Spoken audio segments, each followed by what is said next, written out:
नमस्कार, मी रवींद्रसिंह संतोषसिंह परदेशी, पोलीस अधीक्षक परभणी। या ठिकाणी समस्त परभणीच्या नागरिकांना आवाहन करू इच्छितो, कोणी मद्यप्राशन करून वाहन चालवू नये, सार्वजनिक ठिकाणी गोंधळ धांगडधिंगा करू नये, अन्यथा आपणाला कारवाईला सामोरे जावे लागेल। आमच्या नाकाबंदीचे पॉइंट लावलेले आहेत, त्या ठिकाणी प्रत्येक ठिकाणी ड्रंक अँड ड्राईव्ह मध्ये दारू पिलेल्यांची तपासणी होणार आहे।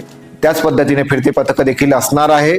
त्यामुळे आपण 31 डिसेंबर हा अपघात मुक्त साजरा करूयात आणि येणाऱ्या नवीन वर्षाचे स्वागत देखील अपघात मुक्त, अपघात विरहित अशा पद्धतीने करूया। सगळ्यांना नवीन वर्षाच्या हार्दिक शुभेच्छा। जय हिंद, जय महाराष्ट्र।